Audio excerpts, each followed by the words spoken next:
E compartilhar a tela. Bom, vamos começar, né? Porque daí assim que o pessoal for chegando, já vai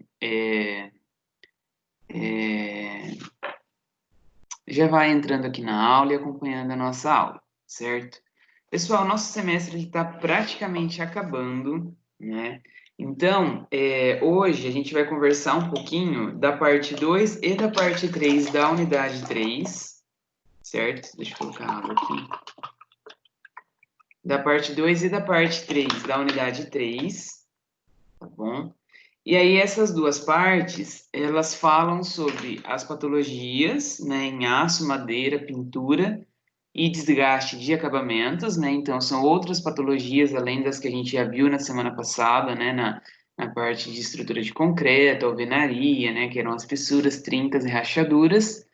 E também a gente vai falar um pouquinho sobre como fazer a manutenção e a recuperação, né, das principais patologias nas estruturas, certo? Então, vão ser alguns exemplos que eu vou passar para vocês a respeito disso, tá certo? E aí a gente conclui a unidade 3, tá? Então, vamos lá, que tem bastante coisa para a gente falar hoje. Então, seguinte, as patologias, né, as manifestações patológicas, elas surgem nas edificações por alguns motivos, né? Então, pode ser uma ação do tempo, pode ser um desgaste do próprio material, pode ser fadiga do componente, tá? Só que o que acontece? Muitas vezes existem falhas que são precoces, então elas acontecem cedo demais, né? Isso se dá ou pelo uso inadequado, então o usuário está está utilizando de forma errada, né? Então ele vai quebrar aquele produto, né? Entre aspas. É a mesma coisa que eu pego, dou um brinquedo para uma criança e ela começa a bater o brinquedo no chão, né? Então é um uso inadequado. Ou pode ser também um problema com projeto e execução, né, desse projeto. Então, o que muitas vezes acontece? Existem falhas técnicas, existem projetos que não são muito bem detalhados, isso pode trazer um problema também, né? Isso pode trazer uma falha precoce para a minha edificação. Isso é muito ruim, né? Isso é muito ruim porque eu vou acabar tendo muito retrabalho, né? A patologia ela me dá justamente essa condição do retrabalho e de gastos exorbitantes para corrigir uma coisa que deveria ter sido feita corretamente, né? E a falha muitas vezes não é nem por ação do tempo, nem por desgaste do material, nem por fadiga dos componentes. Ela é simplesmente por um problema de projeto e execução, certo? Então, por isso que o profissional que atua na construção civil, ele tem que ter conhecimento acerca de problemas que acometem os principais componentes da edificação, né? Então, se a gente sabe quais são os principais problemas que cada componente lá do meu projeto pode ter, né? Então, se eu conseguir identificar com antecipação esses problemas, eu vou fazer o quê? Eu vou ter uma ação para evitar que esse problema exista, né? E a engenharia também é isso, né? Faz parte do nosso ofício, né? Evitar esse tipo de problema em obra. Como que a gente evita? A gente evita conhecendo, né, esse tipo de problema, ou evita por experiência. A gente já passou por um problema em uma outra situação, agora eu não vou deixar que esse problema se repita, né? Como qualquer situação na nossa vida. Mas a gente precisa conhecer quais são esses problemas, né? Então, por isso que a gente acaba discutindo um pouco aqui. E aí, quais são hoje os problemas que a gente vai abordar, né? Então, na semana passada a gente falou sobre as trincas lá, fissuras, rachaduras. Hoje a gente vai falar sobre as manifestações patológicas em madeira, problemas que podem aparecer na pintura e desgaste nos acabamentos, certo? Então, aí depois a gente vai falar um pouquinho sobre como a gente pode evitar cada tipo de problema, né? De uma forma mais geral mesmo. Mas são soluções que, de alguma forma, nos ajudam a ter uma boa ideia aí sobre como agir em cada situação, tá? Então, ó, uma coisa importante, já para a gente começar falando sobre as manifestações patológicas em madeira. Uma coisa importante que a gente tem que entender é que a madeira ela não se deteriora por si mesma. A natureza da madeira ela é perfeita, né? E nem pela ação do tempo. Então, o material madeira ele não se desgasta.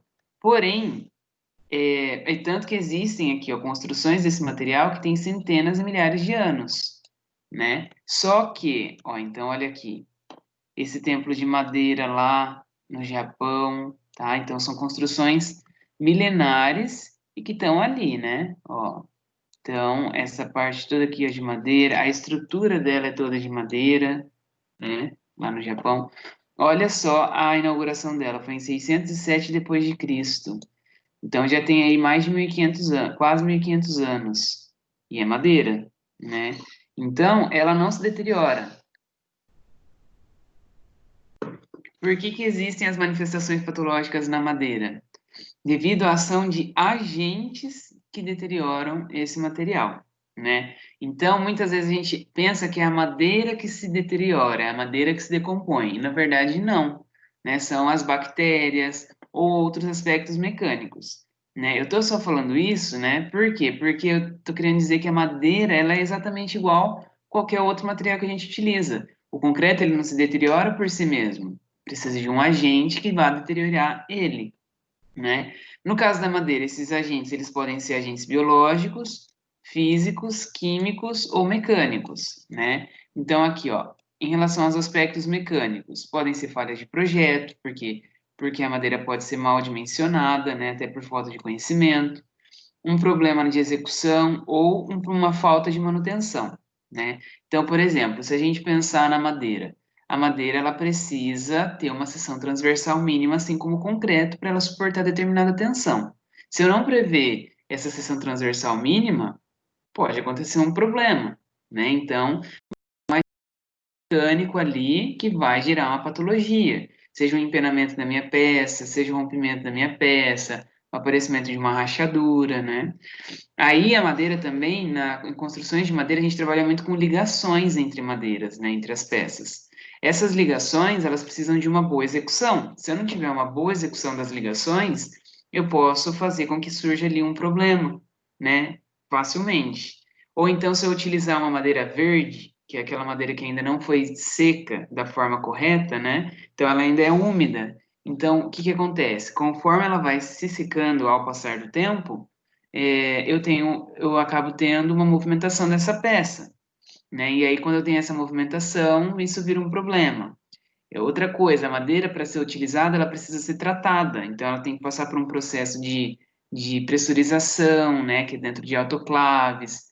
E essa pressurização são inseridos alguns agentes antibacterianos, antifungicidas, tudo isso para deixar a madeira tratada, para que ela dure por mais tempo, né? Para que ela possa ter um tempo de vida maior.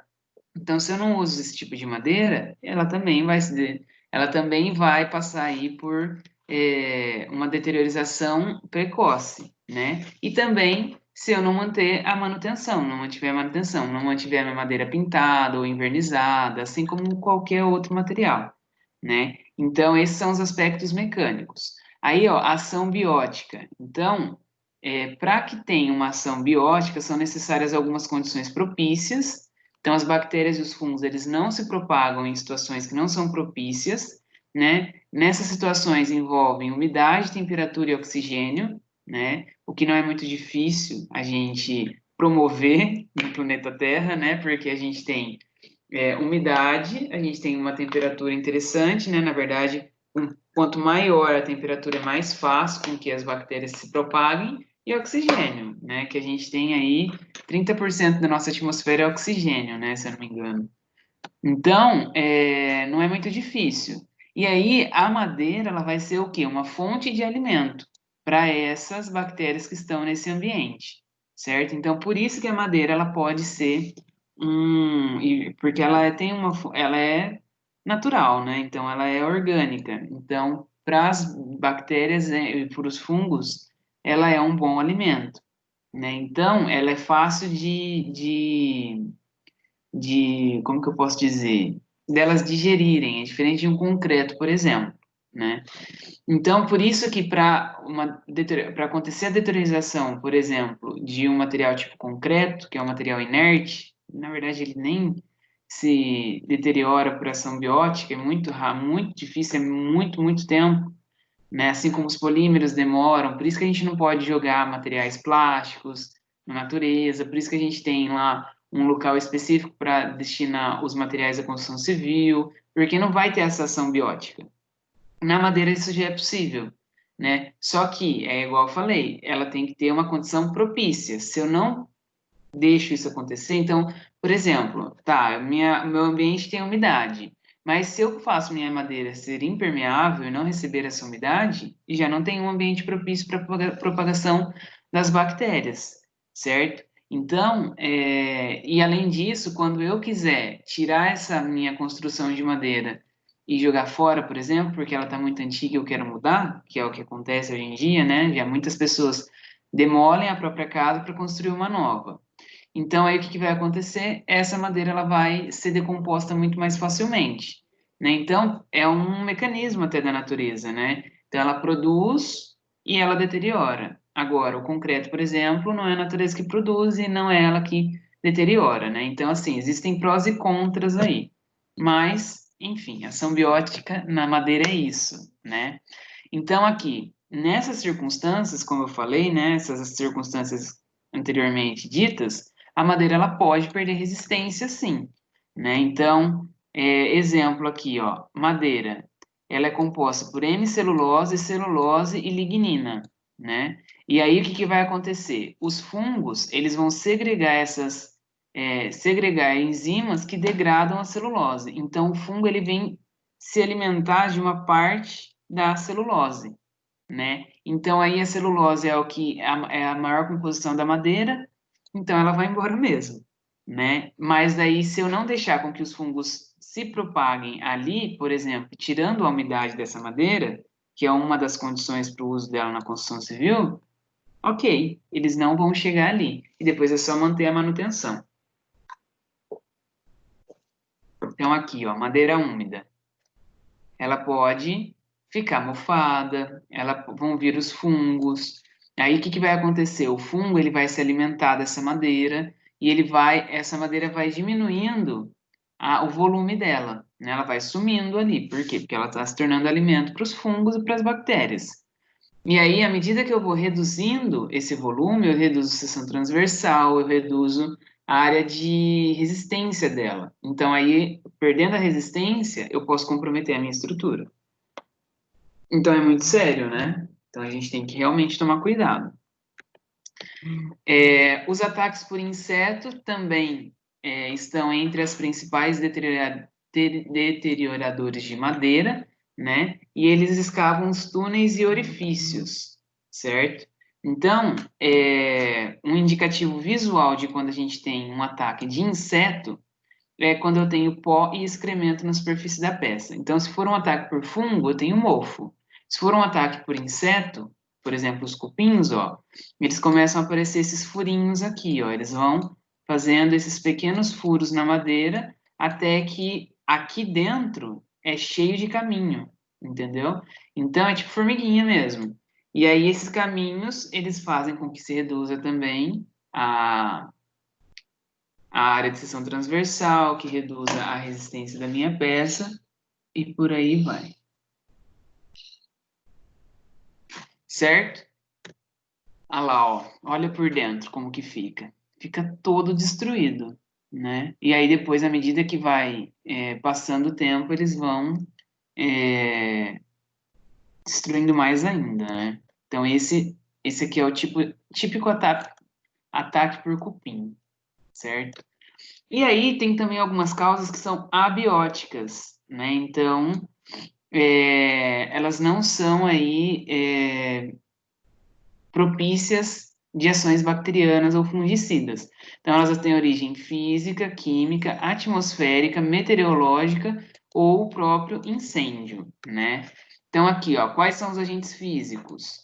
Normalmente são sobrecargas impostas às peças. Então, é aquilo que eu falei para vocês, que daí ele vem a partir de um problema, uma falha mecânica, né? Então, se eu tenho uma sobrecarga, né?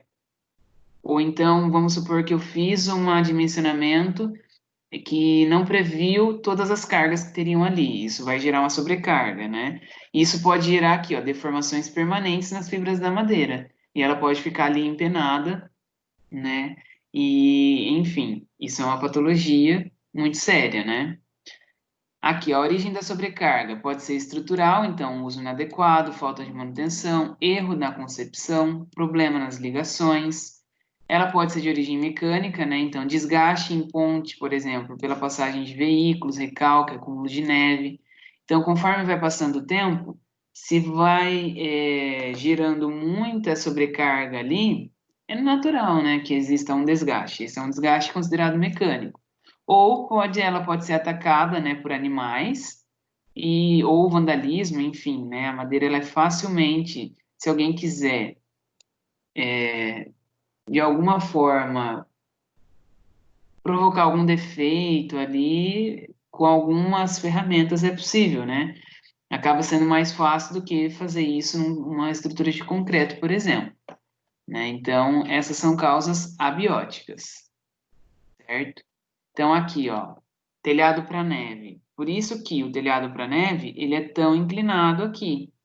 Por quê? Porque evita sobrecarga, porque a neve, é, ela não vai, como que fala? Não é escorrer, né?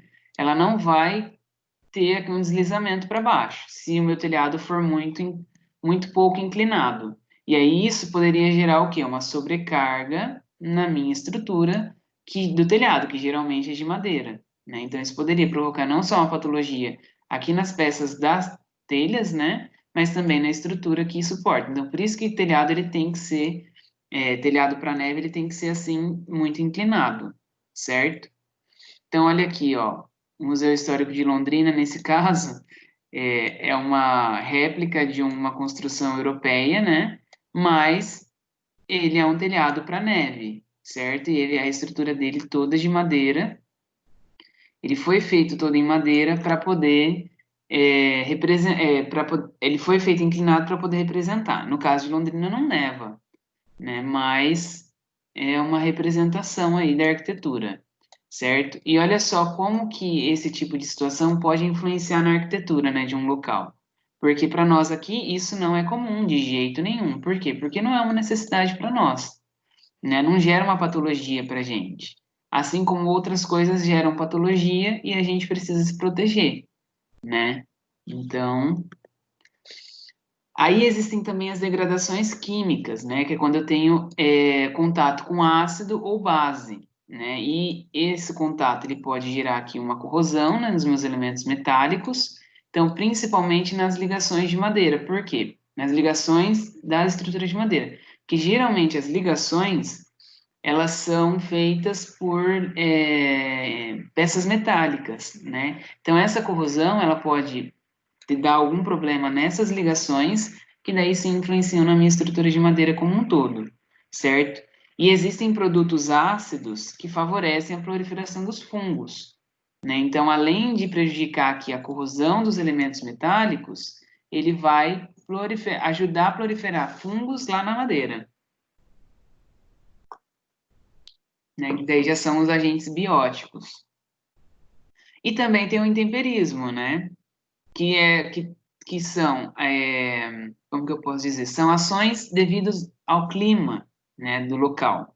Então, a luz solar, né, e agentes meteorológicos, que são as chuvas torrenciais, enfim, todo o vento muito forte, tudo isso pode provocar danos, né? Que tipo de danos? Empenamento, mudança na decomposição química do material, né? Pode gerar esforços que não foram considerados em projeto, né? Se for um vento muito forte, por exemplo, né? Então, tudo isso vai influenciar também para haver manifestações patológicas na madeira, né? Então, olha aqui, ó, uma madeira empenada.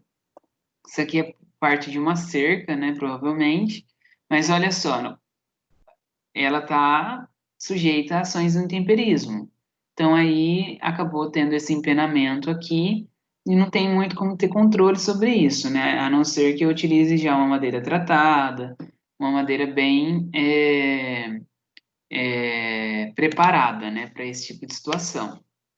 Olha aqui, ó, mais um exemplo de empenamento. Aqui, ó, dá para ver que o prego, que é a ligação, né, que faz a ligação dessa madeira, ele está enferrujadinho. Então, daí ele já perde um pouco da aderência aqui do furo, né? Então, daí a madeira ela começa a empenar, e aí não existe ligação que vá suportar esse tipo de tração, né? Então, daí acabou se rompendo aí, certo?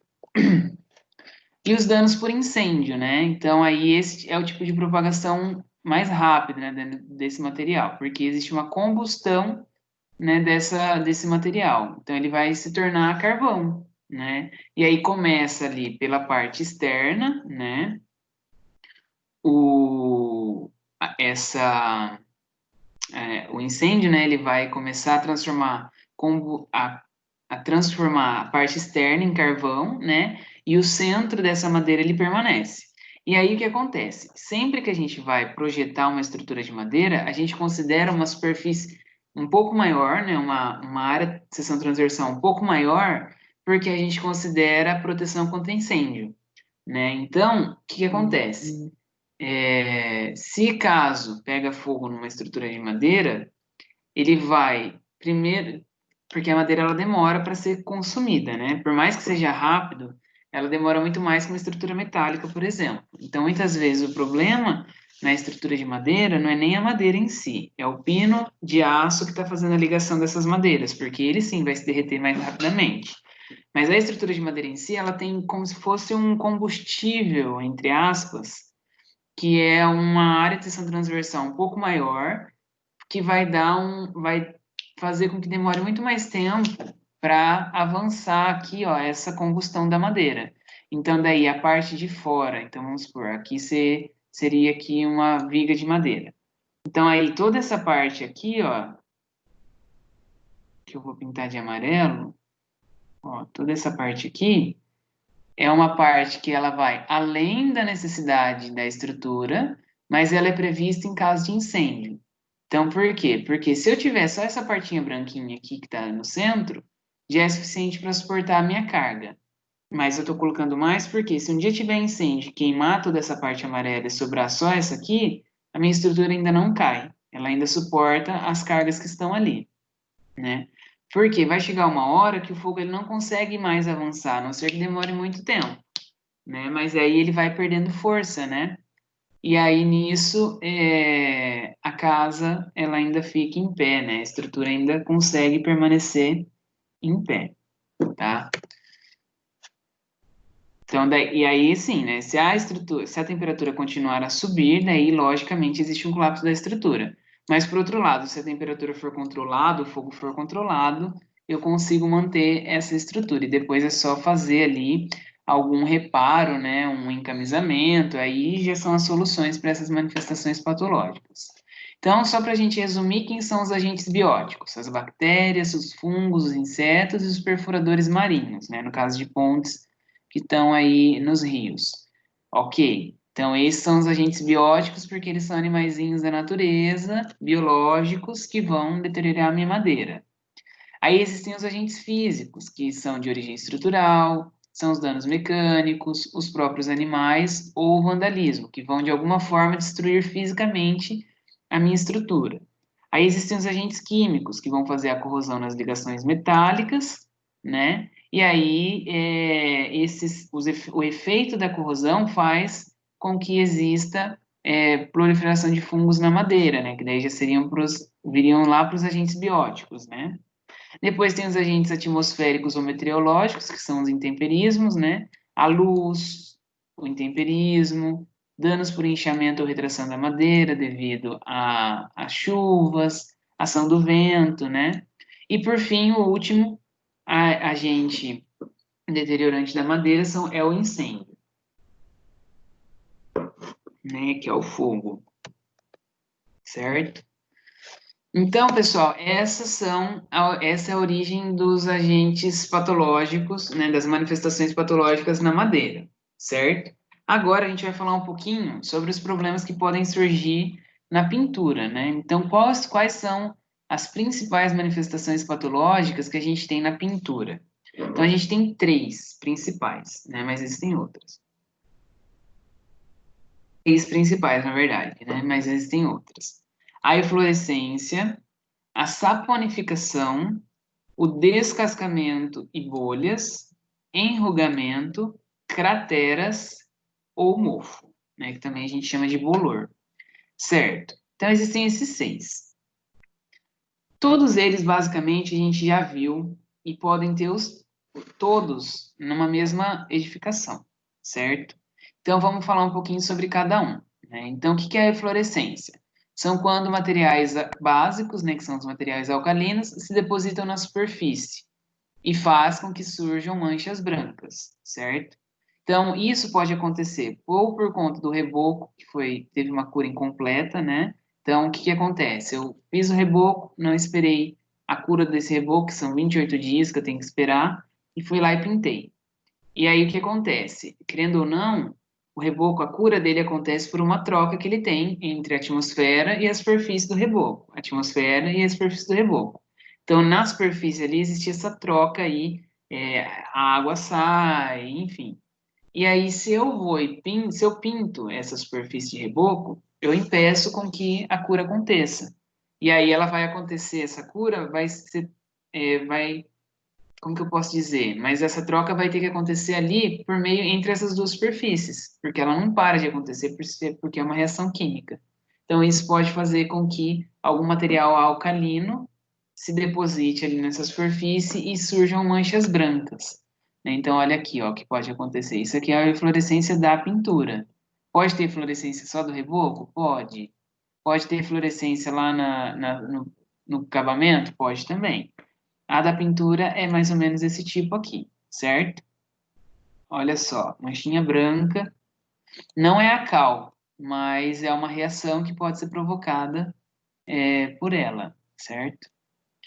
Aí existe a saponificação, né, que é o estágio seguinte da eflorescência. Então, daí acaba tendo um aspecto mais pegajoso, né? Então, aqui, ó, eu tenho essa situação. Se a gente passar a mão aqui, vai dar a impressão que vai estar cheio de cal, mas na verdade é eflorescência, né? Então, isso aqui a gente passa a mão assim, sai tudo, mas a nossa mão fica branca, né? Independente da cor da tinta, a nossa mão fica branca.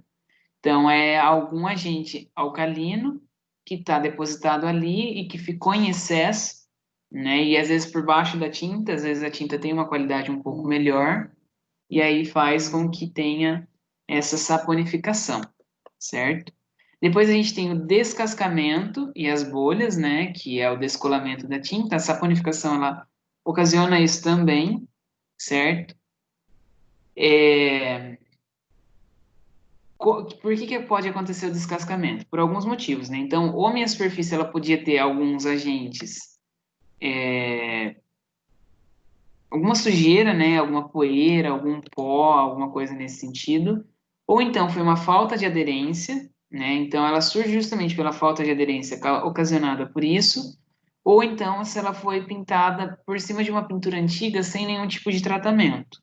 Por quê? Porque quando eu lixo a minha parede, por exemplo, eu estou provocando ali uma certa rugosidade, né? E para aumentar a minha área de contato e, consequentemente, aumentar a aderência da minha tinta na minha superfície, né? Eu quero pintar. Então, se eu não faço esse tipo de tratamento, eu não tenho aderência. Então, isso vai gerar já um descascamento, né? Ali na minha tinta, certo? Então, aqui é como se eu tivesse. Isso aqui é uma visão micro, né? Então, aqui, ó, eu não tenho aderência em algumas partes. Então, esses aqui são pontos de fragilidade que vão fazer com que surja descascamento, enfim, esse descolamento da tinta. Olha lá, isso aqui também é muito comum, certo? Muito comum mesmo. A bolha. Então é diferente dessa saponificação, né? Mas ela tem um aspecto parecido, certo? Ela vai descascar. Dá para ver quando é só um descascamento ou quando tem ainda a eflorescência, né? Aí depois a gente tem um enrugamento, né? Que ele surge ou por uma aplicação de uma camada muito grossa de tinta, né? Ou quando eu vou aplicar a segunda demão sem que a primeira esteja completamente seca. Isso faz com que aconteça o quê? Que a minha camada fique muito grossa, né? Então, se eu coloco muita tinta de uma vez, é como se aquela tinta escorresse, ela não gruda antes de secar.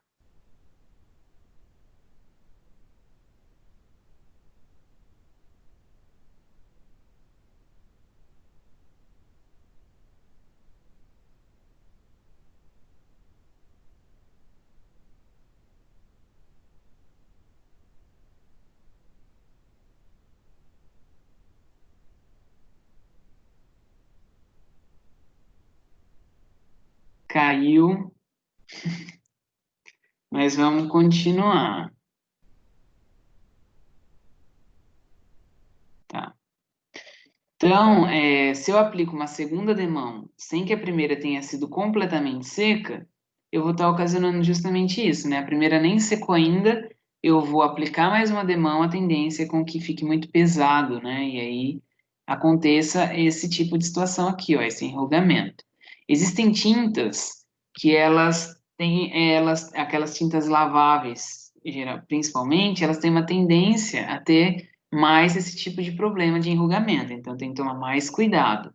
Ou então, quando eu vou fazer uma pintura em uma superfície metálica, também tem que tomar mais cuidado, né? Porque existe uma tendência de acontecer isso, porque é uma tinta mais densa, é uma tinta mais grossa, né?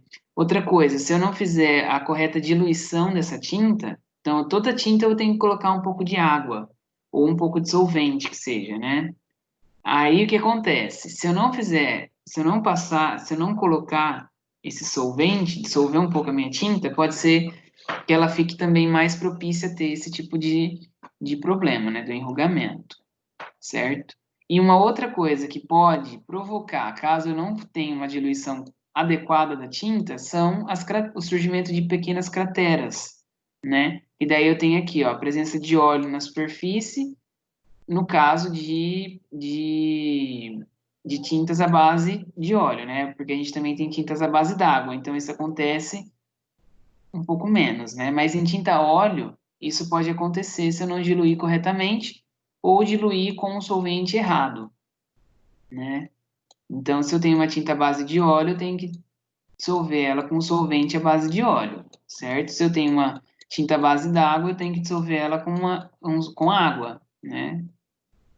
Certo? Então, olha só, fica todas essas pintinhas aqui que ocasionam um aspecto ruim na minha pintura, certo? Aí a gente tem o bolor, por último, né? Que são manchas escuras devido à presença de umidade exagerada na superfície e ou por falta de qualidade da tinta, né? Mas também por ação do tempo, né? Então, enfim. Então, aqui, ó, o bolor ele também pode surgir por uma umidade lá desde a fundação, ou ele pode também por umidade do ambiente, né? Até por isso que a gente utiliza em áreas molhadas o azulejo, né? O revestimento cerâmico. Isso também, por quê? Porque pode ter tido uma impermeabilização correta dessas fundações, por exemplo, né? Ou da minha área que eu tenho, que está surgindo o bolor, certo? E, e aí esse bolor ele vai prejudicar a minha pintura. Muitas vezes a única forma de eu tirar esse bolor é refazendo a minha pintura, né? Então olha aqui, isso aqui é um canto, né? Pode ser que aqui atrás seja uma área externa e aqui seja um banheiro, né? Ou aqui tudo é área externa e aí vem a água lá de fora, né? Bate lá fora na parede externa e de alguma forma vem para dentro, tá? Então, é também uma patologia aí, uma manifestação patológica nas pinturas, tá? Outros defeitos, ela pode vir, né, ser ocasionada por uma má qualidade do material, então existem tintas e tintas no mercado, né? E tinta é um material, pessoal, que é caro mesmo, e existem tintas que são muito baratas. Então, quando a tinta é muito barata, a gente pode desconfiar. Não significa que ela vai ser ruim, mas pode ser que ela não tenha um cobrimento muito bom, pode ser que ela vá gerar manifestações de forma muito mais precoce, eu vou precisar pintar muito mais rápido, né? A execução inadequada também pode gerar outros defeitos, né? Então, existe uma ordem a ser seguida, né, para pintura. Eu tenho que passar lixo, eu tenho que passar um fundo, eu tenho que passar duas demãos de tinta, eu tenho que esperar a secagem acontecer entre demãos, né? Então, isso pode prejudicar, sim, e fazer com que surjam manifestações patológicas, né? Então, aqui, ó, uma tinta de má qualidade, ela pode ter diferenças no brilho e no pigmento, né? Então, às vezes eu vou usar duas latas, né, da mesma tinta, ou que seja na mesma lata, ela não se mistura completamente, isso pode fazer com que eu tenha uma variação desse pigmento, pode ter a cobertura insuficiente, né? Então eu passo 3 demãos e ela não cobre suficientemente, pode ter escorrimento em excesso, então o que acontece? Esse escorrimento é quando eu passo uma quantidade de tinta um pouco maior e a tinta não segura na parede, ela vai escorrer, né? E muitas vezes o que acontece? Eu passo a quantidade ideal de tinta e mesmo assim essa tinta ela não adere à parede. Então ela vai ficar escorrendo, né? E a mesma tinta que provoca tem esse tipo de problema, ela geralmente fica com a marca do pincel e do rolo, por melhor que seja o rolo. Porque dependendo do rolo que eu uso também, eu vai ficar marca, né? Se a tinta pode ser excelente. Se o rolo for ruim, ele vai deixar marca ali. Mas muitas vezes, mesmo utilizando um rolo de boa qualidade, continuam as marcas e o escorrimento na parede porque a tinta é ruim. Então, isso pode ser um defeito muito sério aí. Tá? E aí, por fim, a gente tem alguns desgastes nos acabamentos, tá certo? Pessoal, eu só vou no banheiro rapidinho e eu já volto para a gente continuar.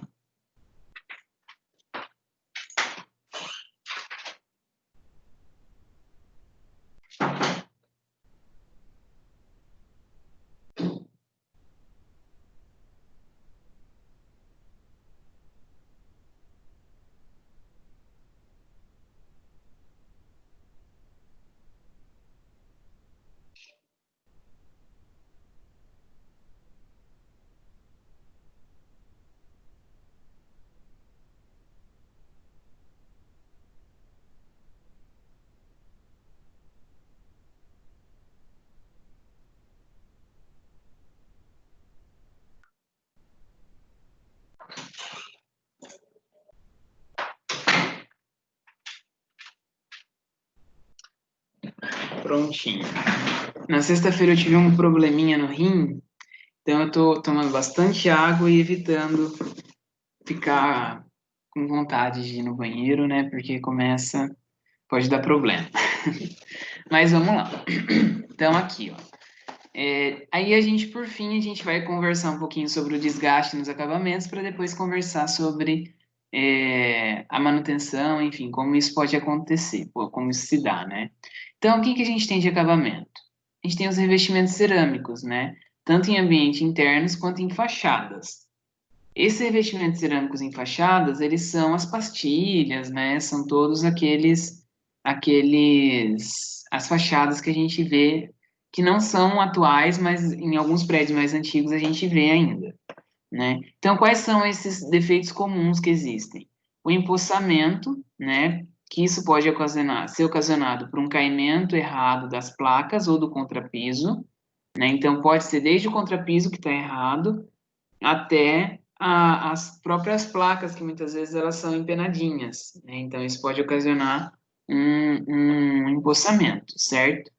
E esse empossamento pode ainda ocasionar uma infiltração pelo rejunte, porque o empossamento, a água vai ficar ali empoçada, por menor que seja o volume de água empoçada, pode ir danificando, né, ali o rejunte, aquela coisa, né, água mole em pedra dura, tanto baixa até que fura. E aí, isso pode ocasionar muitos, muitos, muitos problemas, porque vai entrar água na minha estrutura, né? Essa infiltração pelo rejunte, ela vai ser pior ainda se o rejunte for mal executado, né? Então, muitas vezes eu não preciso ter nenhum empossamento para ter infiltração pelo rejunte, porque muitas vezes quando eu vou lavar, se o rejunte está mal executado, só no ato de lavar, né, um pouquinho de água sempre vai infiltrar e isso pode provocar um descolamento do piso depois, enfim, vários problemas, né? A inclinação do sistema de piso, ela tem alguns valores que precisam ser observados, né? Então, esses valores, eles estão aqui colocados na norma 13.753, que é o que fala sobre o procedimento de execução de piso interno ou externo. Por quê? Porque em áreas molhadas, a gente geralmente tem um ralo, porque aquela área ela vai ser lavada, né? Por questão de higiene mesmo. Isso pode ser na residência, pode ser numa indústria, pode ser num comércio, né? Se for indústria e comércio, tem que ser mais levado em consideração ainda, porque são ambientes grandes, são ambientes que podem empoçar muita água, né? Se for, enfim, um frigorífico, por exemplo, ele tem que ser lavado todo dia, então tem que ter um caimento correto e para o lado correto, certo? Senão ele vai ser considerado uma patologia. E aí ele tem lá uns valores de inclinação, né? Então, por exemplo, em ambientes de estar, ele pode ser de 0%, né? Ele pode ser no nível a 0,5%. Banheiros e cozinhas, o caimento tem que ser de 0,5% a 1,5%, então já aumenta um pouco. Por quê? Porque banheiro e cozinha é uma área lavável. As pessoas lavam, cozinha nem tanto, mas banheiro as pessoas lavam toda semana. Precisa lavar. Cozinha depende da situação, né? Depende da casa. Mas existem situações que precisam ser lavadas toda semana, às vezes todos os dias, né? Se for num restaurante, por exemplo.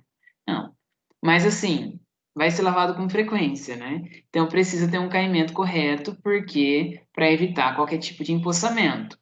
No box do chuveiro, que tem banho, mais de um banho por dia, né, dependendo da casa, esse caimento é de 1,5% a 2,5%, certo? Porque senão vai dar problema. Para pisos externos, né, no caso de chuvas aí, ou lavagem também, né, tem que ter no mínimo 1% de caimento para os ralos, né, para a saída do terreno, certo? Então, existem esses caimentos, eles precisam ser respeitados, ó, em terraços ou lajes de cobertura. Tem que ter no mínimo 1,5%, porque eu não posso deixar empoçar em nenhum local na minha laje ou no meu terraço, porque por mais que tenha impermeabilização, essa água, se ela ficar empoçada, ela vai começar a prejudicar a impermeabilização, ela prejudicar a impermeabilização e é aquilo, ela vai, uma hora ela vai infiltrar. A água é um dos maiores vilões, ela é a nossa salvação e a nossa maior vilã em relação a patologias, porque ela infiltra por qualquer coisinha, né? E ela pode destruir mesmo uma edificação. Aí, uma outra patologia que a gente pode ver em revestimentos cerâmicos é o descolamento da placa.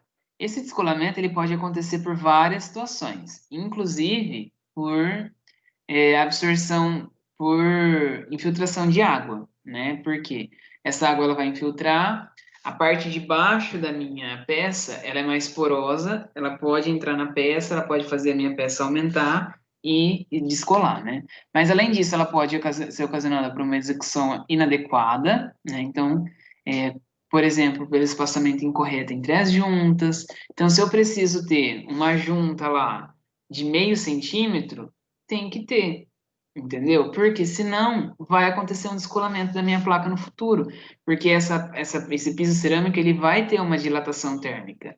Então ele precisa ter esse espaço para trabalhar, né? Ou então quando o cara vai fazer o assentamento desse piso e ele não limpa. Então, uma das etapas, né, de aplicação de revestimento de argamassa é a limpeza do local. Então, aí você pode ver, a pessoa está assentando o piso, ela tem uma vassourinha do lado, que é para tirar a poeira. Se ela não tirar a poeira, vai dar uma má aderência entre a argamassa colante e o substrato contrapiso, certo? E se tiver poeira também na superfície do piso, né, na superfície inferior do piso, também vai ter má aderência, certo? E além disso, além das juntas aqui entre as peças, tem que ter as juntas de dilatação. Então, quando eu tenho um espaço muito grande de assentamento de pisos, eu tenho que ter juntas de dilatação de tanto em tantos metros, né? De acordo com a recomendação do fabricante do piso, tá? Então, quando eu tenho uma ausência ou uma inconformidade dessas juntas de dilatação, então, se o meu fabricante fala que eu tenho que ter uma junta de dilatação de 10 em 10 metros e ela está de 20 em 20 metros, isso vai gerar um descolamento das minhas placas, né? Por quê? Porque existe uma dilatação das placas e movimentação, né? Essas movimentações, ou ela vai causar uma fissura na minha placa cerâmica, então às vezes a gente vê uma fissura numa placa inteira, né? Porque teve uma movimentação ali e ela não tinha para onde ir. Ou então, se a placa for um pouco mais resistente, ela vai descolar, né? Então, tudo vai depender ali da situação. Mas a falta da junta de dilatação pode provocar isso também, certo? E aí também tem uma outra situação que é o gretamento, que são pequenas tensões, certo?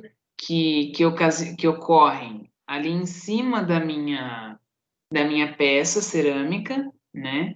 E aí essa peça cerâmica, ela vai acabar tendo como que eu posso dizer?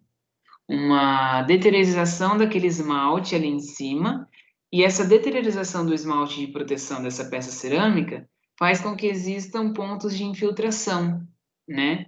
E aí já era, né? E aí quando começa a ter esse tipo de situação, pode ocasionar um problema aí de pequenas fissuras em cima da minha peça, né? Então isso a gente conhece como gretamento, certo? Aí existem as fissuras mesmo, né? Que é aquilo que a gente já falou, que por falta de junta de dilatação. Aí aqui tem lasquinha, ó. Aqui, ó, a gente tem uma fissura um pouco maior. Então, existem esse tipo de situação também, né? Essas fissuras, elas podem acontecer por diferenças higroscópicas. Então, a água entra, incha a peça fica ali pressionada, acaba tendo uma fissura, enfim. Isso pode acontecer também, certo?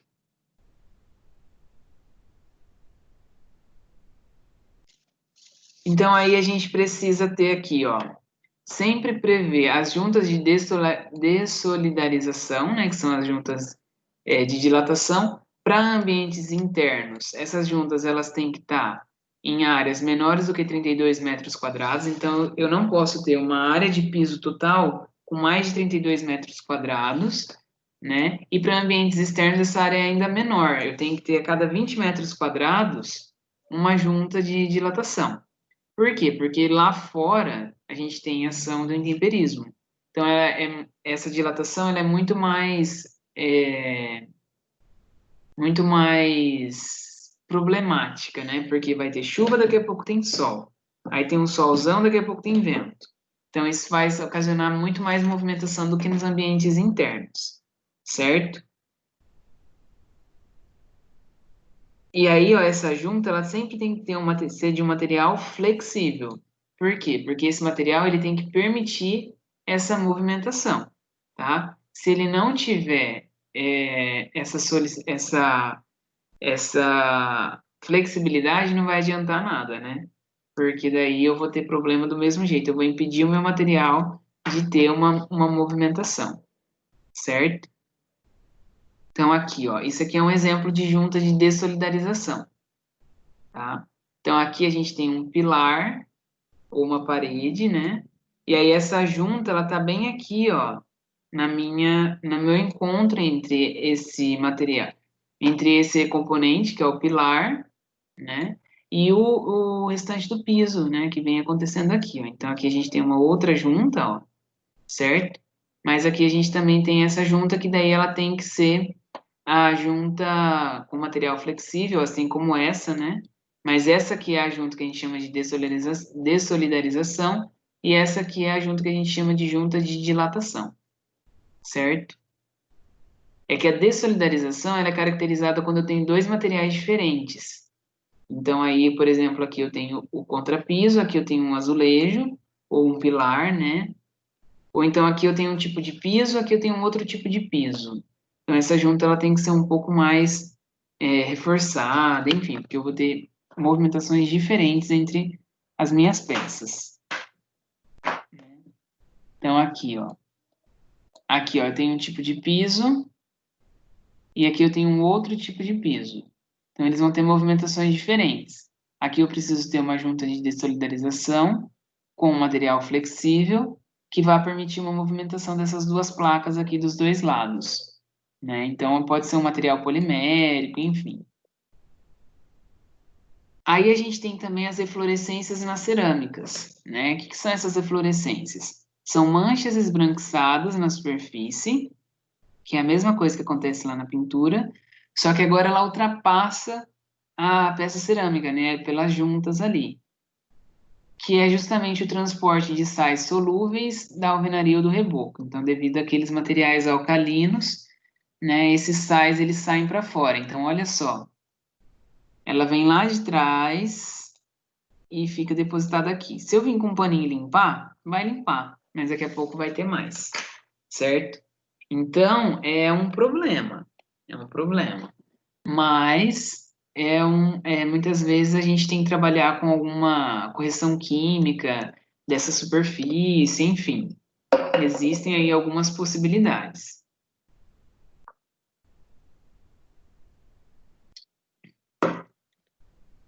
Olha só como fica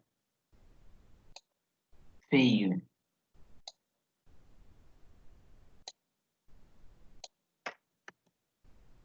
E aí, pessoal, então aqui a gente termina de falar sobre as patologias nesses sistemas aí que a gente tinha que conversar hoje.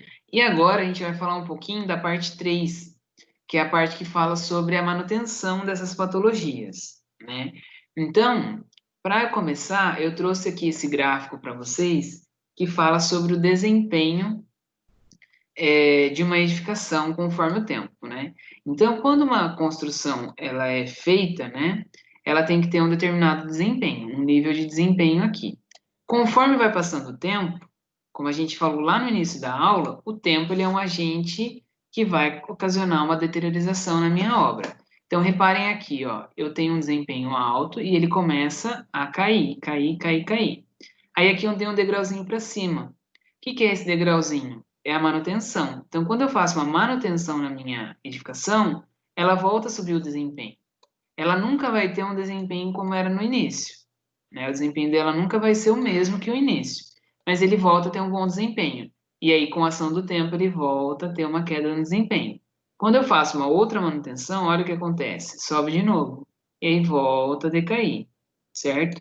Se eu não fizer manutenção, olha o que acontece: esse desempenho ele vai cair muito mais rápido, né? E ele vai chegar a um desempenho ruim muito antes do tempo. Então, com manutenção, o desempenho ruim ele foi chegar só aqui, ó, quase no final do gráfico.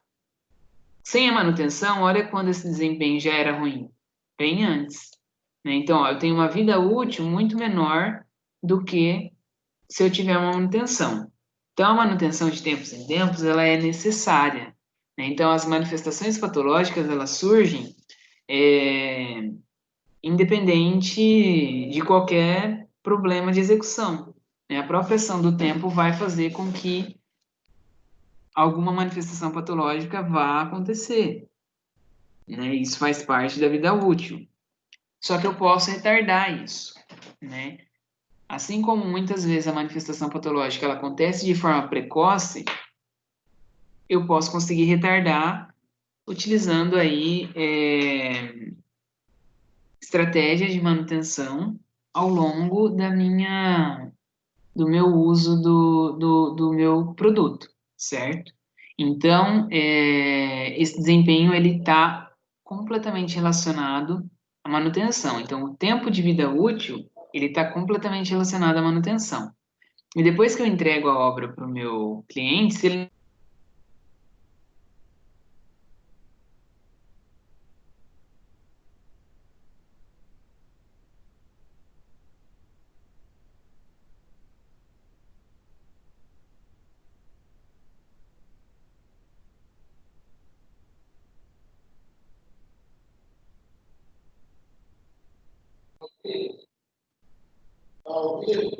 voltou. Ixi, a internet hoje tá um problema, hein? Mas vamos lá.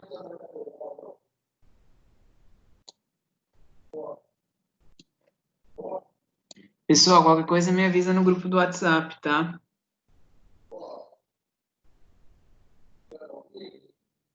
Então vamos lá.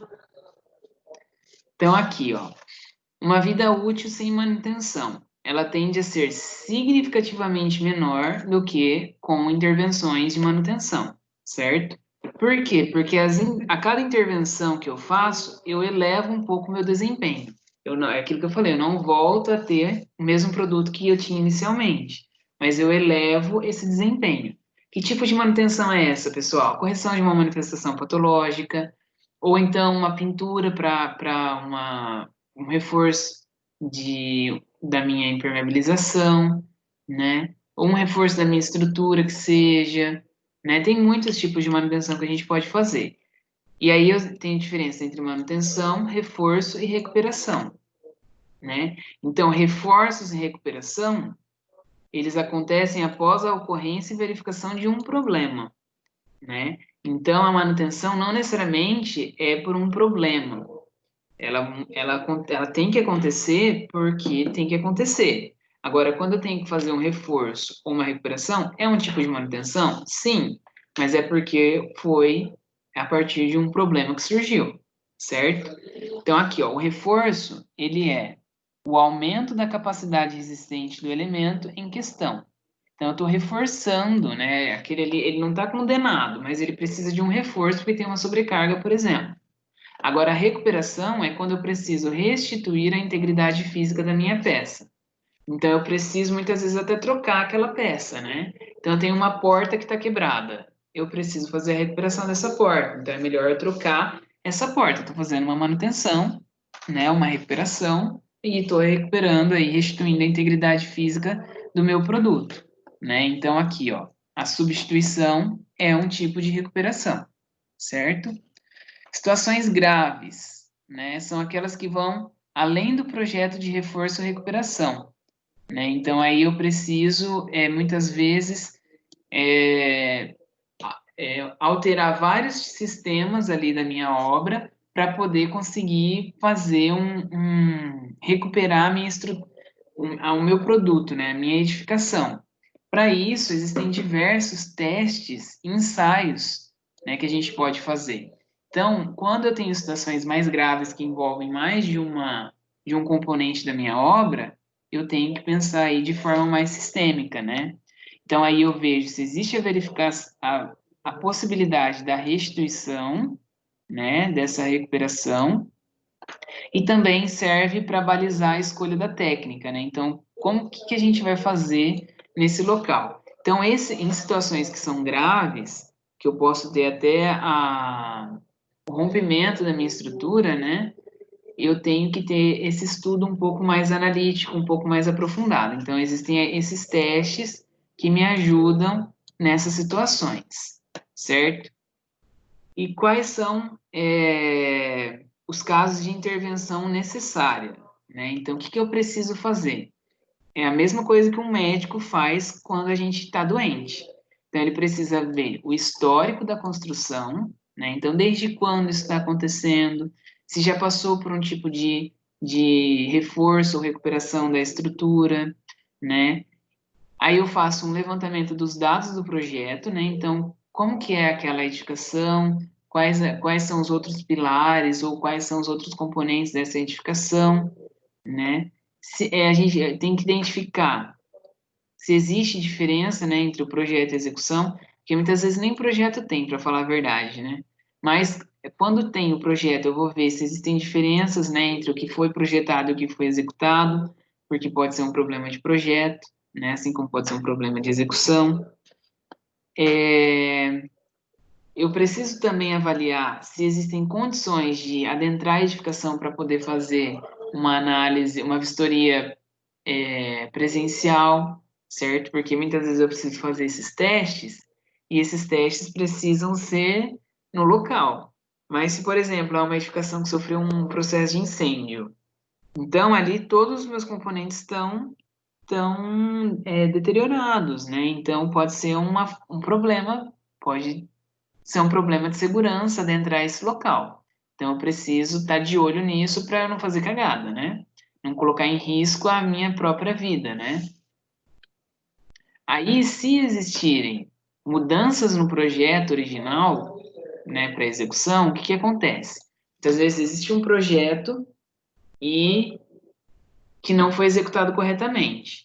Então, essa diferença no projeto, elas têm que ser documentada. E esse documento é um novo projeto, né, que é o projeto que a gente chama de as-built, certo? Então, por exemplo, o projeto de instalações hidrossanitárias diz que o encanamento tem que passar em tal posição. Só que chega na obra, o pedreiro executou de forma diferente. Então, o que que eu preciso fazer? Eu preciso documentar sobre como foi realizado esse encanamento, né, numa vistoria, porque se um dia eu tiver que furar a minha parede, eu não vou furar em cima do encanamento que foi passado, certo? Então, eu não tenho que refazer o projeto, eu tenho que só fazer um projeto sobre como foi construído, certo? Isso para situações futuras. Justamente para se der algum problema, eu saber onde que está cada componente da minha edificação, porque tem coisa que eu não enxergo, né? Que está por dentro. E o que acontece? Quando eu vou fazer uma recuperação, eu preciso verificar se existe um projeto e se ele foi executado corretamente. Se ele não foi executado corretamente, como ele foi executado? Então é isso que é o as-built, tá? É o como foi construído. O as é como, o built construído. Então, como construído? Né? Como que ele está de fato construído, certo? Isso ajuda no sentido de que eu vou ter o projeto real ali e aí vai me ajudar na tomada de decisão, certo? Então aí, esse projeto ele vai indicar as adequações que foram realizadas. Pode ter sido por um erro? Pode ter sido por uma incompatibilidade de projeto? Também, né? Então tudo vai depender da situação. Então aqui, ó, um exemplo como eu dei para vocês, encaminhamento de tubulações, posição dos interruptores, né? Então algumas coisas a gente enxerga facilmente, outras não, né? Tamanho dos pilares, dimensão das vigas, né? Tem como eu fazer o as-built da armadura do concreto? Não, só se eu cortar um pedaço do meu concreto e observar a seção transversal dele, né? Então, certas coisas também não tem como eu ver como foi construído. Por isso que o as-built, lá no momento da execução, muitas vezes ele é importantíssimo, porque daí ele vai ser o documento que eu vou levar para o resto da vida, para se um dia der algum problema ali, eu fazer uma recuperação de forma mais acertada, né? Mas isso é raro também acontecer, tá? E aí, ó, existem algumas técnicas que podem ser empregadas para recuperação aí de estruturas quando eu não tenho as-built ou quando eu não tenho um projeto da, da minha estrutura do concreto, né? Então, aí existem essas técnicas aqui, ó. Intensidade de corrente de corrosão, raio-x e gamografia, que são raios gamas, prova de carga. é, Prova de carga é quando eu pego a minha peça mesmo, uma parte dela, e vou ver quanto ela suporta ali. Só que isso é o quê? Uma técnica destrutiva, certo? O raio-x é uma técnica não destrutiva. A intensidade da corrente de corrosão é uma técnica não destrutiva. Eu vou tentar identificar ali qual é a atual situação dos meus elementos estruturais. Como eu falei, pode ter as técnicas não destrutivas e as técnicas destrutivas, mas são preferíveis técnicas não destrutivas. Por quê? Porque daí eu vou evitar mais uma recuperação que eu vou ter que fazer. Se eu estou fazendo uma técnica destrutiva, eu estou ali tirando parte da minha edificação, certo? Então, aqui, ó, por exemplo, extração de testemunho. Então, eu vou lá e tiro uma parte do meu pilar já pronto. Então, ele realmente vai cortar aqui o meu pilar, uma parte da seção transversal, porque ele precisa levar esse concreto para laboratório, para saber se esse concreto tá resistente ainda, né? Ou para saber quais são os aços que passam aqui dentro, né? Dessa seção transversal. Então, isso é um ensaio destrutivo. Eu estou destruindo mesmo uma parte da minha estrutura, certo? Esses ensaios muitas vezes são necessários, mas não são os mais apropriados, certo? Então, aqui, ó, ele retira uma parte, ele corta mesmo uma parte da minha estrutura, certo? Para avaliar em laboratório. Aqui, ó, é um teste de prova de carga, né? Então, aqui eu tenho uma fundação, ó, e aí essa fundação ela vai sofrer esse teste de carga para ver o quanto ela suporta. Mas ele não vai até romper. Ele quer saber se, por exemplo, a carga que é aplicado ali, será que ele vai suportar? Aí, se caso ele for aplicado aquela carga que ele teria que receber e suportar, se não for suportável, ele vai se romper, entendeu? Então, assim, Isso pode ser um problema, mas é uma opção também, essa prova de carga, né? Então, aqui ele está fazendo essa aplicação dessa sobrecarga na minha fundação, tá? E se for identificado qualquer tipo de problema, existem aí algumas soluções, né? Que a gente pode fazer o reforço, por exemplo, de uma estrutura. Uma das opções é o encamisamento, né? O que que é o encamisamento? É o aumento da seção transversal com a camada de um novo concreto. Então, aqui, ó, é, só tem que ter aqui um cuidado entre a ligação do material antigo e o material novo. Por quê? Porque eles têm que trabalhar junto diante da solicitação. Então, esse encamisamento é só um reforço, ele não é um novo pilar. Eu não vou tirar o pilar e colocar outro. E aí, quando eu faço o encamisamento, eles têm que trabalhar de forma junta, o antigo e o novo, né? Para isso é colocada uma armadura complementar, né? E aí, quando vai ser concretado, né? Quando vai ser mexido, tem que fazer um escoramento da viga ali ao lado para aliviar o pilar que está sendo reforçado, né? Então, olha aqui, que situação. Quando eu vou fazer esse encamisamento. Então, aqui eu tinha o meu pilar antigo, certo? Ele foi até descascado aqui o reboco dele. Por quê? Para aumentar a aderência entre o material novo e o material antigo, que é o pilar antigo, certo? Aí aqui as vigas que estão nas laterais, elas foram reforçadas aqui, ó, com esse escoramento, tá? Então, o escoramento é necessário para poder aliviar mesmo esse pilar. E aí, esse pilar ele vai ser encamisado. Então, reparem aqui embaixo, ó. Olha só.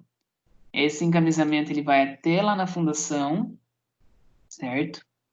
E aí ele tem essa seção, essa armadura aqui por fora. Ele tem essa armadura aqui por fora, que vai ser uma armadura complementar, e aí ele vai ser todo concretado aqui nessa parte nova para poder reforçar. Reparem que o reforço não é só nesse pilar, são em todos os pilares aqui dessa linha aqui da construção, certo? Então, provavelmente aqui teve um problema de estrutura muito grave, né? E aí tem que fazer esse encamisamento em situações como essa. Isso, pessoal, é uma solução, só que não é uma solução tecnológica, né? Então, reparem no trabalho que dá. Aí existem algumas soluções mais modernas, que utilizam polímeros ou resinas poliméricas, né? Que são materiais compósitos, né? Que são materiais reforçados com fibras de carbono, vidro ou aramida, né? Então, são cabos de proteção que são colocados para fora, são lâminas que são colocadas também. É como se fosse um pedacinho de fita, entendeu? De carbono.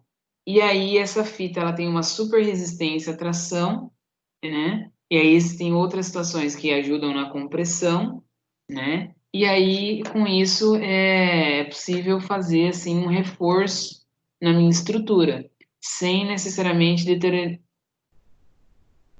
sem necessariamente mudar tudo que eu tenho ali na minha estrutura, certo? A vantagem essas fitas, né, esses polímeros, eles não se deterioram como o aço e o concreto por corrosão, né? Então eles têm uma proteção, por mais que eles fiquem ali na parte externa, só vai ter um cobrimento ali para acabamento, eles vão eles vão suportar as ações que o aço muitas vezes e o concreto não suportam. Qual que é a diferença, né, entre essa solução que é um pouco mais moderna e a solução que é mais tradicional? Aqui eu preciso saber trabalhar com esse tipo de material e é um material muito caro. Então, se eu tiver uma perda, eu perco muito dinheiro, né? Por outro lado, é bem menos trabalhoso, né?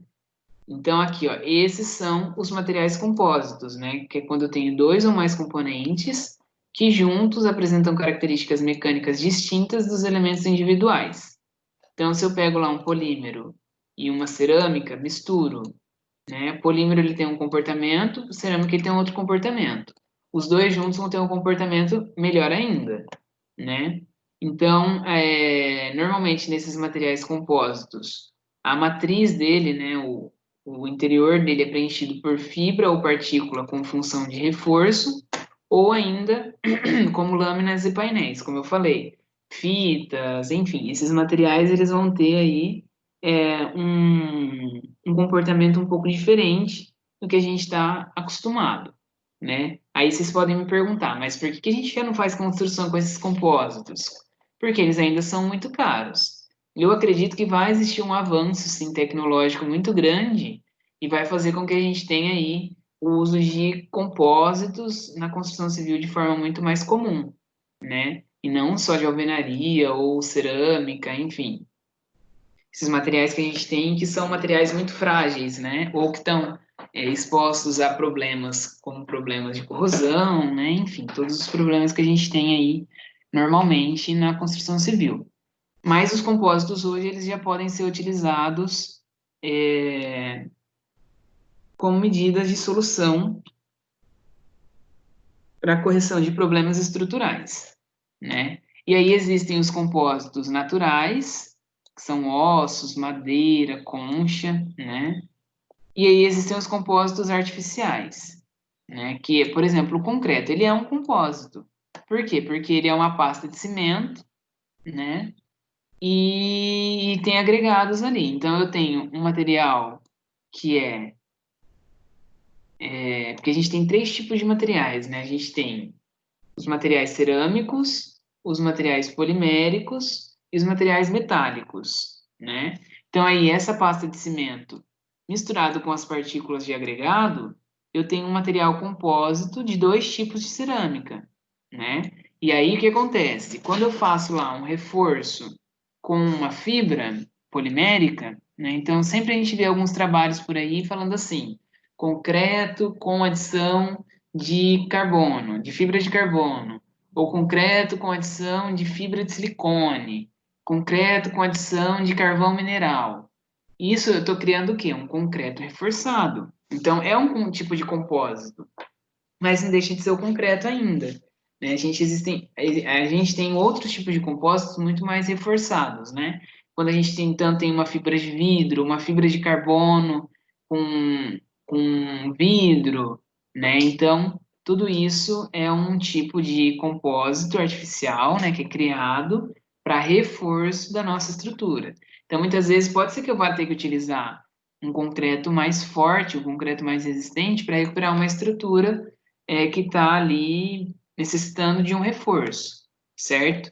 Então, aqui, ó, a gente tem alguns exemplos. Por exemplo, tijolo adobe é um tipo de tijolo que é a terra seca reforçada com fibra natural de palha. Então, é um tipo de compósito, certo? Ele é um pouco mais natural, né? Então, ele não utiliza aí materiais que têm que ser produzidos em fábrica, certo? Mas é um tipo de compósito, porque é a terra com fibra de palha.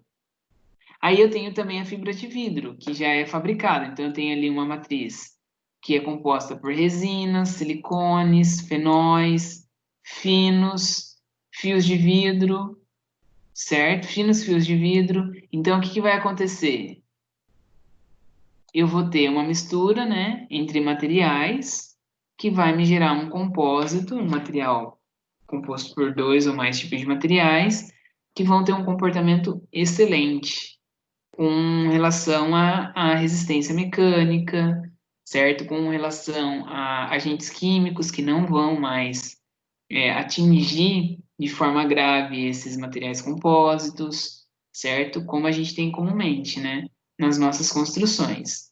E um outro tipo de compósito, por exemplo, é a fibra de carbono, né? Então, a fibra de carbono, ela vai ter essa característica aí de um compósito que é muito utilizado para reforço, né? Se vocês derem uma pesquisada, vocês vão reparar nisso, tá? E para a recuperação da estrutura de madeira, por exemplo, a gente trabalha também, pode trabalhar com esse tipo de compósito, certo? Mas a gente tem uma técnica de reforço que é adicionar outra peça ligada a ela, né? Então a gente vai muitas vezes também aumentar essa área de seção transversal, certo? Então a gente vai fazer esse reforço mecânico, só que a gente pode também colocar que esse novo elemento ele pode ser material, madeira ou outro tipo de material, como por exemplo o aço. Então, muitas vezes, o que acontece? Se eu for adicionar um novo elemento de madeira àquela madeira, eu vou precisar ter um espaço muito maior para minha estrutura, e eu não tenho muitas vezes esse espaço. Então, é muito melhor eu colocar, por exemplo, uma placa de aço ali na madeira reforçando, do que eu ter que colocar uma nova seção transversal de madeira que vai ocupar muito mais espaço, certo? Então, aí tem que ter um estudo, né, para ver como vai ser esse aço, né, como vai ser o adesivo que vai colar esse aço. Se eu posso utilizar, então, também perfis T's, né, eu posso utilizar uma chapa colada na base desse aço, né, então aqui, ó, vamos ver alguns exemplos, ó. Se eu quero reforçar minha peça de madeira, eu posso inserir, então, essa chapa de aço aqui, ó, em perfil T, entendeu? Então, eu coloco ela aqui, uma parte inserida dentro da minha estrutura da madeira, e aqui a outra parte colada embaixo. Essa ligação, ela pode ser com adesivo, ou ela pode ser com esses pinos aqui, ó, metálicos, né, ao longo da minha viga, certo? E aí eu tenho esse reforço. Tá? Então, isso eu posso reforçar a minha peça com um perfil metálico, por exemplo, tipo T. Nesse caso, eu estou reduzindo a minha flecha, né? O que seria a flecha? Então, aqui eu tenho a minha viga, e aí, conforme o tempo vai passando, ela pode ter esse tipo de comportamento.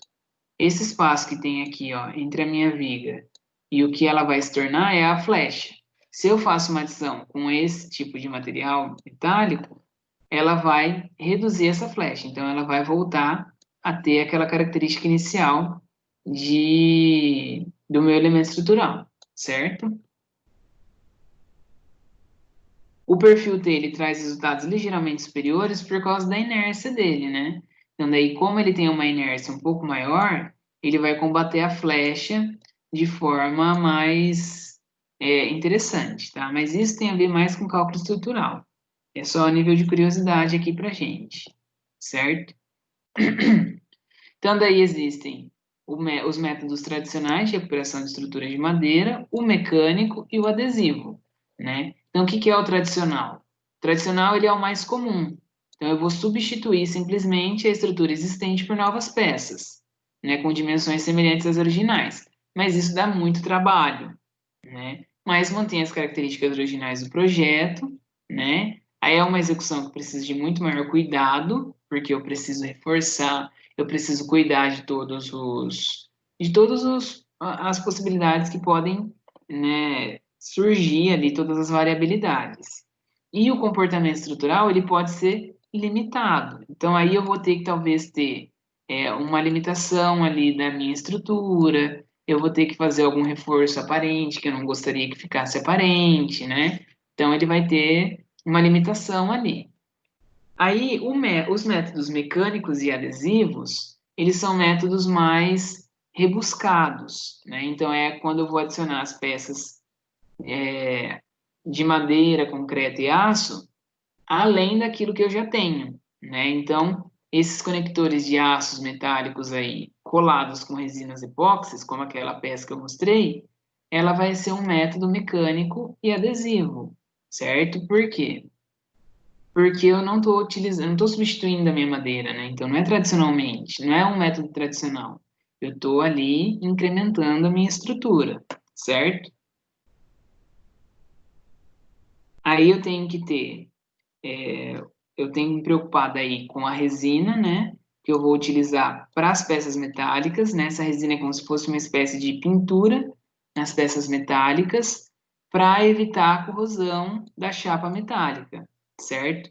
Até porque a corrosão, ela provoca o quê? A proliferação de fungo que pode depois, posteriormente, atacar minha madeira. Então, eu tenho que tomar cuidado com esse tipo de proteção nas chapas metálicas que eu vou inserir ali. Principalmente por quê? Porque muitas vezes a chapa ela está agora em contato direto com a madeira. E ela não é mais só a ligação, ela faz parte da estrutura em si. Então, se eu tiver ali uma corrosão dessa pintura, né, dessa estrutura metálica, pô, eu posso ter grandes problemas aí para mim, na minha obra.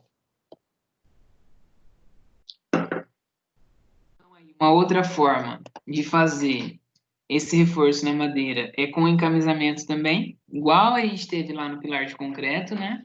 Então, esse encaminhamento ele pode ser com concreto, né, justamente para aumentar a resistência à compressão, certo? E para evitar a exposição em relação ao intemperismo. Só que daí a gente tem que ter o quê? Tem que ter uma boa, como que eu posso dizer? Uma boa aderência entre a madeira e o concreto, e a minha madeira ela tem que estar protegida ali para que não tenha apodrecimento, né, devido à água do concreto. Então aí eu preciso tratar a minha madeira antes, né, proteger ela para depois fazer esse encamisamento com as peças de concreto, com o concreto em si. E aí, quando eu tenho, por exemplo, um problema de abertura na madeira, né, devido a ações de agentes biológicos, por exemplo, ou que seja o vandalismo, eu posso fazer o preenchimento dessas fendas, né, e aberturas na madeira. Então, se eu tenho uma madeira podre, eu tiro aquela parte apodrecida e preencho com algum epóxi, né, algum material epóxi, que é um material polimérico também, ali no local. Então é uma massinha que a gente coloca na madeira para reforçar aquela estrutura. Então aumenta a resistência mecânica e reduz a chance de aparecimento de futuras aberturas. Por quê? Porque eu estou protegendo ali o meu material, retirando aquela parte que está apodrecida, a chance daquilo reaparecer é muito difícil, a não ser que eu não faça realmente as manutenções ou que tenha algum outro tipo de sobrecarga, enfim. Mas eu consigo retardar bastante, aumentar bastante a vida útil do meu projeto, certo? E aí também existe os materiais modernos, né, que são os nossos compósitos, que são as fibras de vidro e carbono, certo? Para estruturas metálicas, né, como são estruturas que são afetadas pela corrosão, para que eu possa corrigir esse tipo de estrutura, eu tenho que fazer um desgaste superficial, então eu tenho que limpar a peça. Essa limpeza ela pode ser por meio de um jateamento de areia, né? Para poder retirar todo e qualquer tipo de material corroído, né, ali da região. Aí eu vou ter uma redução do volume, mas aí vem com uma aplicação aqui, ó, de uma pintura protetiva para poder, e até também de uma resina, né, para poder fazer o preenchimento aí, porque geralmente essa corrosão ela é superficial, né? Então aí só com a aplicação dessa pintura eu já consigo recuperar a minha estrutura metálica, certo? Quando eu tenho uma peça comprometida, eu posso trabalhar com o reforço dessa peça, né? Então, o acoplamento de mais uma peça na minha estrutura, ou apenas ou até a substituição daquela peça, né, que é um pouco mais trabalhoso. Pode ser feito também reforço com soldagem, né, de outras chapas, e daí seria com o acoplamento de uma nova chapa ali, de um novo material, certo? Pode ter alguma outra solução, mas daí já vem de um cálculo estrutural, né? A partir de uma colocação de um novo elemento estrutural que vai ajudar, né, no meu sistema estrutural de uma forma geral, né, pensando principalmente nas propriedades geométricas, que é a inércia, enfim, são propriedades que fazem diferença lá na minha estrutura metálica, que trabalham com elementos mais esbeltos, né? E, e a própria substituição, né, como a gente já falou, das minhas peças ali, dos elementos de estruturas metálicas, certo? Então, essas tintas protetoras, né, que a gente comentou, elas têm diferentes denominações. Então, elas são aquelas pinturas eletrostáticas, são pinturas mais específicas, né, que protegem a minha estrutura metálica. E é qualquer tipo de estrutura metálica, né? Qualquer tipo de metal, ela tem que ter essa proteção, porque enfim, porque ela está sujeita à corrosão, né? Como a gente tem um ambiente úmido, um ambiente com oxigênio, então o ataque químico ele pode ser muito brutal, né? E aí essas tintas, ou elas são chamadas de primers, ou são tintas intermediárias, ou já são tintas de acabamento. Então, o que acontece? Muitas vezes já vem de fábrica a minha estrutura metálica com uma cor definida, né? Então, tem estrutura que vem já alaranjada, tem estrutura que vem com uma tinta cromada, né? Às vezes a gente compra janelas, né, metálicas que tem ali um acabamento branco, né, que já é a tinta de acabamento, mas ela é uma tinta eletrostática própria para estruturas metálicas para evitar qualquer tipo de corrosão, né? Então essas tintas protetoras, elas são essenciais aí para manter a vida útil do meu material metálico, né? Então, o que são os primers? É aquela primeira camada que é aplicada, então é a camada de fundo, né? Então, ela está diretamente sobre o aço, certo? Nessa tinta que é o primer, ela já tem alguns anticorrosivos, né? E corrigem também pequenas imperfeições da superfície. Mas o que acontece?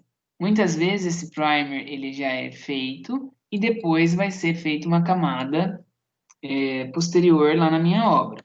No entanto, posso deixar essa tinta, essa pintura feita já em fábrica também.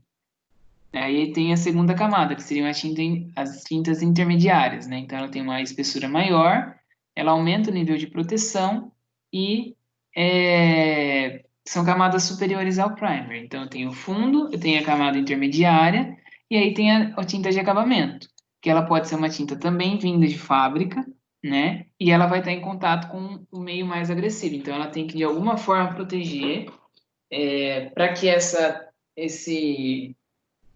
esses agentes químicos eles não ultrapassem essa camada de tinta e alcancem o aço, né? Porque daí eu posso comprometer a minha estrutura, né? Então existem esses tipos de tinta, né? Que são esses tipos de pinturas, né? Que existem algumas lojas que são especializadas nesse tipo de tinta, né? É o mesmo tipo de tinta que o nosso carro recebe, né? Então os carros, os automóveis, os veículos, eles recebem esse tipo de pintura que é justamente para proteger da corrosão, certo? Em locais em que eu tenho o litoral, por exemplo, esse tipo de pintura ele tem que ser ainda mais reforçado, porque daí eu tenho ações, a maresia, né, em si, ela provoca ações corrosivas muito mais é, brutais, certo? Então daí eu tenho que ter um cuidado um pouco maior. Quando eu tenho, então, ambiente pouco agressivo, basta eu ter ali tintas à base de resinas alquídicas, que eu já vou conseguir ter uma resistência interessante em relação aos agentes químicos, certo? Nas estruturas metálicas, a gente tem também as manifestações patológicas associadas às ligações, né? Então, lá na minha solda metálica, eu posso ter um tipo de corrosão também, certo? E aí, o que que vai acontecer? Qual que é a principal maneira de evitar esse tipo de, de problema? Inspeção detalhada. Então, no momento da execução, eu vou inspecionar se a minha ligação foi corretamente realizada. Por quê? Porque isso já garante com que eu não passe para frente esse meu problema, certo? E aí vai evitar também com que eu tenha que retornar, fazer todo o retrabalho, ter todo um gasto, fazer uma nova solda de uma nova chapa, né, um reforço para que eu consiga, enfim, para que eu consiga ter ali a minha estrutura com segurança, né, com a segurança adequada, certo? Então, no caso de estruturas metálicas, além da superfície do próprio material, né, que tem que estar protegido, eu tenho que ter esse cuidado aí com as ligações entre esses materiais, porque eles são pontos importantes de, de resistência, né? Se eu tenho uma ligação ruim, e quando eu vou calcular uma estrutura metálica, eu considero que a minha ligação não rompe, né? Eu considero que ela é perfeitamente executada, né? Então, daí eu trabalho ali mais com o material em si. A ligação eu considero que ela é perfeita, certo? Então, por isso que eu não posso ter esse tipo de erro, não posso ter qualquer tipo de problema nas ligações. E aí a melhor forma de se evitar é fazer essa inspeção detalhada, tá? Aí, pessoal, só pra gente... opa! Bom, eu trouxe aqui para vocês, no final das contas, a norma que fala sobre reformas, né? Quer ver? Deixa eu... Né? Então, existe essa norma brasileira aqui, que fala sobre reformas nas edificações. Então, o que que eu vou querer que vocês façam? Né? A NBR 16.280. Eu quero que vocês deem uma olhada nessa norma e façam um resumo sobre os principais pontos que ela traz para a gente, certo? Então, eu ainda não deixei disponível para vocês, mas eu vou deixar disponível a norma, essa norma para vocês. E aí eu quero que vocês deem uma olhada nessa norma que fala sobre a reforma, que é justamente essa parte de recuperação, né, de edificações e tudo mais, para que vocês conheçam essa norma. E aí eu vou colocar como valendo 500 pontos, né, que seria a nossa última parte aí das atividades formativas, né, que vocês já me entregaram 2 trabalhinhos de 500 pontos, agora tem mais esse. Então vai ser um resumo sobre essa norma, que é a norma 16.280. Não precisa ser uma coisa muito grande, tá? Eu quero aí os principais pontos mesmo e aquilo que mais chama a atenção de vocês, certo? Aí me entreguem, pessoal, até dia 5 de junho. E dessa vez eu não vou poder aceitar depois disso, tá? Então hoje é dia 2 de junho. Então 5 de junho vai ser sexta-feira. Então me entreguem até sexta-feira, só que não pode ser até meia-noite. Vai ter que ser até sexta-feira, meio-dia, certo? Porque daí eu vou precisar corrigir e lançar isso no sistema para vocês, tá certo? Então, qual que vai ser o trabalho de hoje? Fazer um resumo sobre a norma ABNT NBR 16.280. Se vocês quiserem tirar um print aí eu vou postar também esse material lá no aula para vocês, juntamente com o nosso videozinho, né, o vídeo da aula. E aí vocês vão fazer esse resumo e me mandar por e-mail, certo?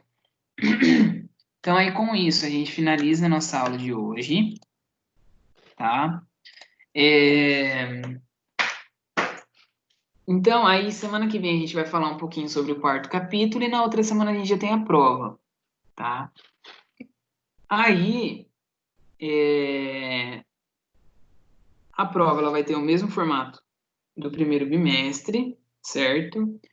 Eu só peço para vocês que vocês façam a prova com calma, porque teve gente que fez a prova muito rápido. Eu sei que todo mundo foi bem, né? Deixa eu só parar a gravação já, porque daí chega mais rápido para mim.